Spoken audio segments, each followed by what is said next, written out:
CBI నివేదిక ఇచ్చింది. ఇదే అంశంపై వాళ్ళ డిఎన్ఏలో మా ఎడిటర్ భరత్ డిస్కస్ చేద్దాం. భరత్, తిరుమల లడ్డు కేసులో ట్విస్టుల మీద ట్విస్టులను ఎలా చూడొచ్చు? సో ఇవాళ మెయిన్ ఉద్దేశం ఏంటంటే కూటమి అంతా ఒకటి ఈ విషయంలో, తెలుగుదేశం, జనసేన, బీజేపీ మూడు ఒకటే పేజ్ మీద ఉన్నాయి, ఒకటే మాట మీద ఉన్నాయని చెప్పేందుకు ఇవాళ చంద్రబాబు నివాసంలో సమావేశం జరిగింది. ఇంతకు ముందే 2 days బ్యాకే చంద్రబాబు నాయుడు, పవన్ కళ్యాణ్ ఇద్దరు వ్యక్తిగతంగా సమావేశమయ్యారు 1.5 hours. ఇవాళ దీనిలో పివి మాధవ్, బీజేపీ ఆంధ్రప్రదేశ్ రాష్ట్ర అధ్యక్షులు కూడా పాల్గొన్నారు. సో ఈ ముగ్గురు కలిసి ఈ లడ్డూ విషయంలో కొంత ఆ మెసేజ్ వెళ్ళాలి పబ్లిక్ లోకి. ఏం మెసేజ్ అంటే వాళ్ళు చెప్పాలనుకున్న మెసేజ్. చంద్రబాబు నాయుడు అప్పుడు జంతువుల కొవ్వు కలిసింది అని వ్యాఖ్యానించారు.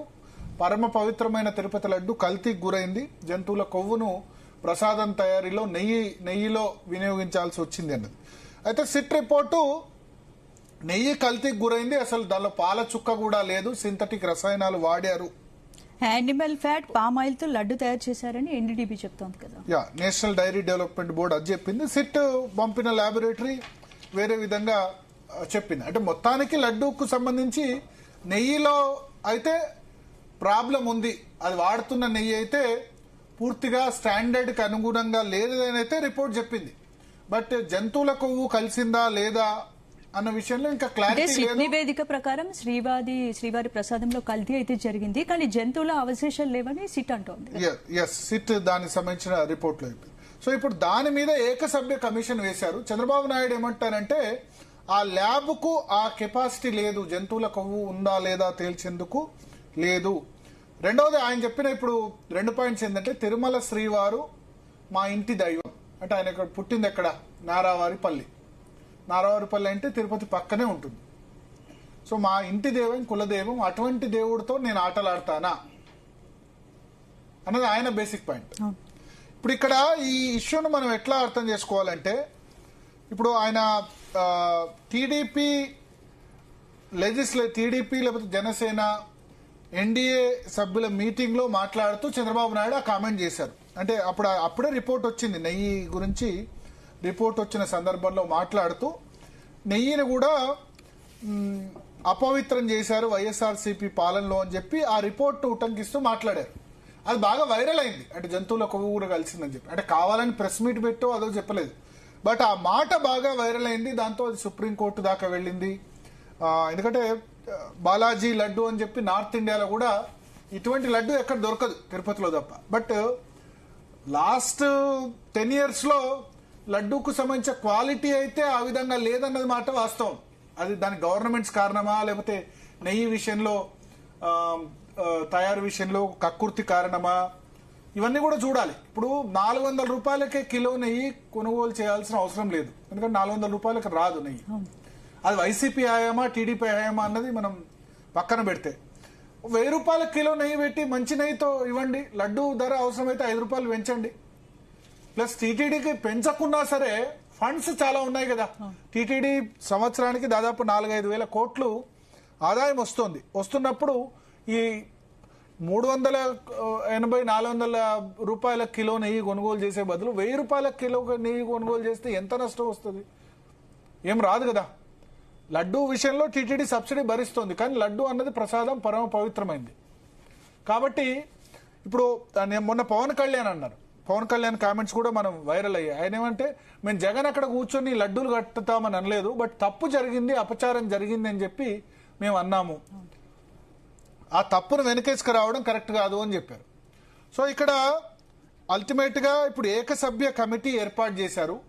ఇప్పుడు ఈ సిట్ రిపోర్ట్ మధ్య మార్గంగా వచ్చింది స్పందన. ఒకటి, కల్తీ జరిగింది, ఆ నెయ్యి అయితే కరెక్ట్ గా లేదు, ఏదైతే కొనుగోలు చేసిన నెయ్యి స్టాండర్డ్స్ కి అనుకూలంగా లేదు, దానిలో ఒక్క పాల చుక్క కూడా లేదు, పాలతో లేకుండా తయారు చేసింది అన్నారు. అదే సమయంలో జంతువుల అవశేషాలు ఉన్నదన్న దాన్ని నిర్ధారించలేదు. ఇప్పుడు చంద్రబాబు నాయుడు ఏమంటారు, పామాయిల్, లాక్టిక్ యాసిడ్, యాస్టిక్ యాసిడ్ వంటి రసాయనాలు ప్రసాదంలో ఉన్నప్పుడు మహాపాపం కాదా? తప్పే. పామాయిల్, లాక్టిక్ యాసిడ్, యాస్టిక్ యాసిడ్ ఉన్నతో ప్రసాదం తయారు చేయడం ముమ్మాటికి తప్పే. కానీ జంతువుల కొవ్వు అనే వర్డ్ వచ్చేసరికి, అంటే జనరల్ గా వెజిటేరియన్ కదా, తిరుమలలో నాన్ వెజిటేరియన్ కూడా అలౌ చేయరు. సో ఆ వర్డ్ ను ఎక్కువ హైలైట్ అయింది. వైసీపీ కూడా జంతువుల కొవ్వు అని చెప్పి మీరు దాన్ని పొలిటికల్ గెయిన్స్ కు వినియోగించుకున్నారు, రాజకీయ ప్రయోజనాలకు వినియోగించుకున్నారు అన్నది వైసీపీ చెప్తున్న మాట. సో ఇక పాస్ట్ హిస్టరీ 2 కొండలు 7 కొండలు ఇవన్నీ ఎన్డీటీవీ నివేదికలో లడ్డులో స్వచ్ఛమైన నెయ్యి లేదని తెలియంది. గతంలో కూడా దీని గురించి ప్రాబ్లం ఏంటంటే ఎందుకు చర్యలు ఇప్పుడు తీసుకోలేదు? ఒకటి ఇప్పుడు చర్యలు అంటే సుప్రీంకోర్టు తీసుకోవాలి, నేషనల్ డైరీ డెవలప్మెంట్ బోర్డు. ఇప్పుడు ఎందుకంటే సిట్ విచారణ ఉంది కాబట్టి అల్టిమేట్ గా తీసుకోవాలి. వాళ్ళు ఏమంటారంటే ఈవో ఎవరైతే ఉన్నారో ఆ ఈవోను మేము ఆల్రెడీ గతంలో పనిచేసిన ఈవో అంటే తెలుగుదేశం పార్టీ హయాంలో అపాయింట్ చేసిన ఈవో సింగాల్ ఎవరైతే ఉన్నారో ఆయన్ని బాధ్యతల నుంచి రిలీవ్ చేశాం కదా అని చెప్తున్నారు. తర్వాత నేను శ్యామల్ రావును ఈవోగా కొత్త ఈవోను అపాయింట్ చేశాను, అప్పుడున్న ధర్మారెడ్డి వాళ్ళు అరాచకాలు చేశారని చెప్పి కూడా చంద్రబాబు నాయుడు వాళ్ళు ప్రెస్ మీట్ చెప్పారు. ఒకటి ఏంటంటే ఇప్పుడు మీడియా ప్లస్ ఏ రాజకీయ పార్టీ అధికారంలో ఉన్నా సరే తిరుమలను ఒక సెన్సిటివ్ ఇష్యూగా ఏమంటారు మీడియా ఏం చేస్తుందంటే టీఆర్పీ సెంటర్ గా తిరుమలను భావిస్తుంది. మన మీడియాలో కూడా తప్పు ఉంది.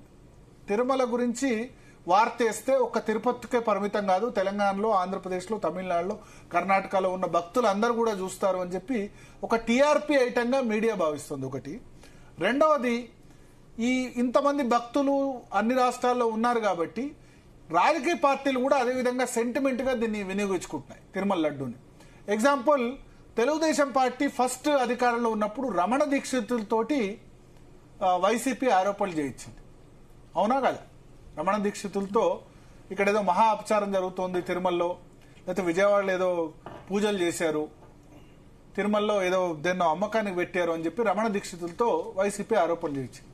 అదే అధికారంలోకి వచ్చిన తర్వాత వైసీపీ రమణ దీక్షితుల్ని మళ్ళీ ప్రధాన ఆచరణ చేసిందా? చేయలేదు. తర్వాత వైసీపీ అధికారంలోకి వచ్చిన తర్వాత ఎవరైతే టీటీడీ మాజీ చైర్మన్ వైవి సుబ్బారెడ్డి ఉన్నారో ఆయన అపాయింట్ చేయగానే ఆయన క్రిస్టియన్ అని ప్రచారం చేశారు. వైవి సుబ్బారెడ్డి భార్య వైఎస్ విజయమ్మ ఇద్దరు కూడా అక్క చెల్లెలు.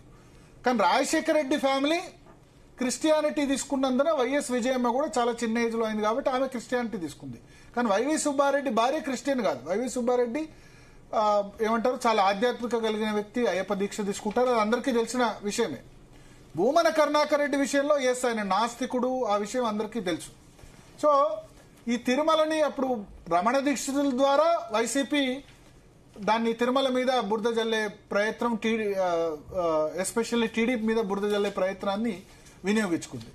టీడీపీ అధికారంలోకి రాగానే వైవి సుబ్బారెడ్డి క్రిస్టియన్ అని చెప్పి ఇట్లా ప్రచారం చేశారు. తర్వాత భూమన కరుణాకర్ రెడ్డికి ఇవ్వగానే ఇంకా ఎక్కువ చేశారు. భూమన కరుణాకర్ రెడ్డి గతంలో నాస్తికత్వానికి దగ్గరగా ఉన్న వ్యక్తి. గతంలో ఆయన వెంకటేశ్వర స్వామి రాయలే లాంటి వాడు ఇటువంటి మాటలు మాట్లాడిన వ్యక్తే. కానీ ఆయన టీటీడీ చైర్మన్ గా వైఎస్ రాజశేఖర రెడ్డి అధికారంలో ఉన్నప్పుడు ఒక 2-3 కార్యక్రమాలు మంచిగా చేపట్టారు. ఏంటంటే కళ్యాణమస్తు అంటే టీటీడీ ద్వారా చాలా చోట్ల పెళ్లిళ్లు చేయించారు. దళిత గోవిందం, మత్స గోవిందం కార్యక్రమాలు కూడా దళిత వాడల్లోకి దేవుణ్ణి తీసుకెళ్లి, వెంకటేశ్వర స్వామిని తీసుకెళ్లి కన్వర్షన్స్ కాకుండా దళిత గోవిందం, మత్స గోవిందం. ఆంధ్రప్రదేశ్ లో ప్రాబ్లం ఏంటి? క్రిస్టియానిటీ కన్వర్షన్స్ మెజారిటీగా జరుగుతున్నాయి. నేనేమంటానంటే తప్పు. ఒక మతాన్ని ఫోర్సిబుల్ గా హిందూ మతంలో ఉన్న వాళ్ళని క్రిస్టియానిటీలోకి మార్చడం అన్న తప్పు. అది ఎవరు చేసినా తప్పు. సో దాన్ని అరికెట్టేందుకు దళిత గోవింద, మత్స్యకారుల్లో ఎక్కువ కన్వర్షన్ జరుగుతున్నాయని ఆ ప్రోగ్రామ్ చేశారు ఆయన.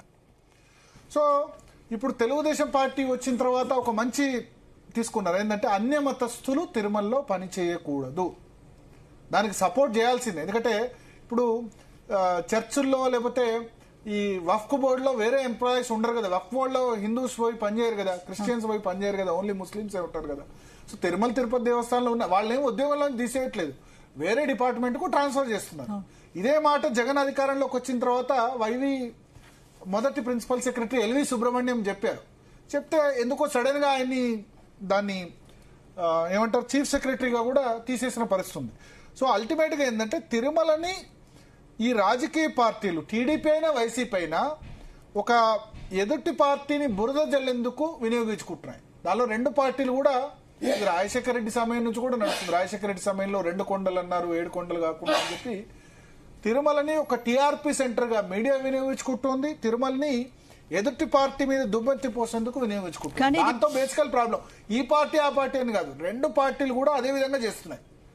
సో అది కాకుండా ఆలోచించాలి. అంటే ప్రజల మనోభావాలకు సంబంధించిన అంశం కదా భరత్, దీని గురించి ప్రభుత్వం ఒక చేయాలంటే ఒకటి పవన్ Clarity కళ్యాణ్ ఇవ్వాలి. ఒకటి సజెస్ట్ చేస్తున్నారు, సనాతన ధర్మ పరిరక్షణ బోర్డు అని చెప్పి భక్తుల్నే టీటీడీ చైర్మన్ గా చేయాలి. భక్తులు ప్యూర్లీ ఆధ్యాత్మిక రంగం అంటే అసలు పాలిటిక్స్ తో సంబంధం లేని వాళ్ళు, రాజకీయాలతో అసలు సంబంధం లేని వాళ్ళని చేయాలి. రాజకీయ పార్టీ సభ్యత్వం ఉంటే వాళ్ళకి టీటీడీ బోర్డు చైర్మన్ కానీ, ఇన్ఫాక్ట్ టీటీడీ బోర్డు చైర్మన్ అని కాదు, దేవాలయాల చైర్మన్ పదవులు ఎవరికి కూడా రాజకీయ నాయకులకు ఇవ్వకూడదు. పొలిటికల్ పార్టీ సభ్యత్వం ఉంటే కథం, వాళ్ళకి ఇవ్వకూడదు. రాజకీయాల్లో సంబంధం లేని వ్యక్తుల్ని చేరిస్తేనే ఇది సెటరేట్ అవుద్ది. ఎందుకంటే ఒకళ్ళ మీద ఒకళ్ళు విమర్శలు గుప్పించుకుంటున్న పరిస్థితి. అండ్ రాజకీయ నాయకులకి డిఫరెంట్ ఇంట్రెస్ట్ ఉంటాయి. ఒక తిరుమల టీటీడీ అని చెప్పట్లేదు నేను. తెలంగాణలో ఆంధ్రప్రదేశ్లో ఉన్న దేవాలయాలన్నిటి కూడా చైర్మన్స్ గా ఈ దేవాలయ పాలక మండలిలో నియమించే వాళ్ళని కేవలం భక్తుల్ని పెడితేనే సమస్య రాకుండా ఉంటుందని నా వ్యక్తిగత ఒపీనియన్.